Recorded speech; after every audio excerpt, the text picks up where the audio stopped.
KSTA Palakkad ജില്ലാ സമ്മേളനത്തിന്റെ ഭാഗമായി പ്രകടനവും പൊതുസമ്മേളനവും നടന്നു. കൂറ്റനാട് സെന്ററിൽ നടന്ന പൊതുസമ്മേളനം തദ്ദേശ സ്വയംഭരണ വകുപ്പ് മന്ത്രി MP രാജേഷ് ഉദ്ഘാടനം ചെയ്തു. കേന്ദ്ര അവഗണനയ്ക്കെതിരെ പോരാടുക, നവകേരളത്തിനായി അണിചേരുക എന്ന മുദ്രാവാക്യവുമായാണ് KSTA ജില്ലാ സമ്മേളനം നടക്കുന്നത്. സമ്മേളനത്തിന് മുന്നോടിയായി കൂറ്റനാട് ന്യൂ ബസാറിൽ നിന്നും കൂറ്റനാട് ബസ് സ്റ്റാൻഡ് വരെ അധ്യാപകരുടെ പ്രകടനം നടന്നു. തുടർന്ന് കൂറ്റനാട് ബസ് സ്റ്റാൻഡിൽ സജ്ജമാക്കിയ സീതാറാം യെച്ചൂരി നഗറിൽ നടന്ന പൊതുസമ്മേളനം മന്ത്രി MP രാജേഷ് ഉദ്ഘാടനം ചെയ്തു. പൊതുവിദ്യാഭ്യാസ മേഖലയിൽ നിന്നുള്ള കുട്ടികളുടെ കൊഴിഞ്ഞുപോക്ക്, ഡിവിഷൻ ഫോൾ, പൊതുവിദ്യാലയങ്ങൾ അടച്ചുപൂട്ടുന്നത്, അൺഎക്കണോമിക് എന്ന പേരിൽ ആയിരക്കണക്കിന് സ്കൂളുകൾ അടച്ചുപൂട്ടാൻ തീരുമാനിച്ചത് കേരളത്തിൽ UDF ഗവൺമെന്റിന്റെ കാലത്താണ്.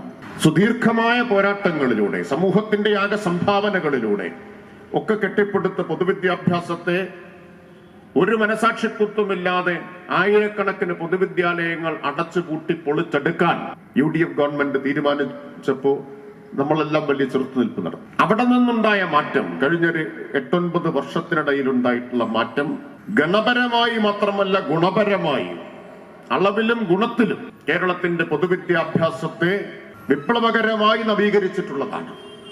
രണ്ടിലും ഉണ്ടായിട്ടുണ്ട്.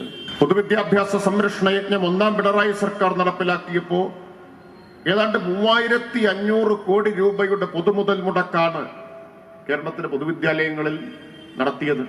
ഉദാരവൽക്കരണത്തിന്റെ നയങ്ങൾ പിന്തുടരുന്ന ഇന്ത്യയിലെ ഗവൺമെന്റും വിവിധ സംസ്ഥാനങ്ങളിലെ മറ്റെല്ലാ ഗവൺമെന്റുകളും പൊതുവിദ്യാഭ്യാസത്തിനുള്ള വിഹിതം നിരന്തരം വെട്ടിച്ചുരുക്കിക്കൊണ്ടിരിക്കുകയും പൊതുവിദ്യാഭ്യാസ മേഖലയിൽ നിന്ന് പിന്മാറുകയും സർക്കാർ സ്കൂളുകൾ അനാഥമായി തീരുകയും എല്ലാം ചെയ്യുന്ന ഒരു കാലത്താണ് കേരളം 3500 കോടി രൂപ 5 വർഷത്തിനിടയിൽ പൊതുവിദ്യാഭ്യാസത്തെ ശാക്തീകരിക്കുന്നതിനായി ചെലവിട്ടത്. അതിനാണ് ബദൽ എന്ന് പറയുന്നത്. ജില്ലാ പ്രസിഡന്റ് K. അജില അധ്യക്ഷയായി.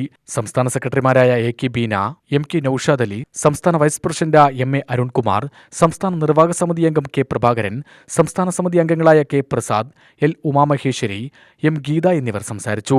ജില്ലാ സെക്രട്ടറി MR മഹേഷ് കുമാർ സ്വാഗതവും സ്വാഗത സംഘം കൺവീനർ PP ഷാജു നന്ദിയും പറഞ്ഞു. UTV news, Palakkad.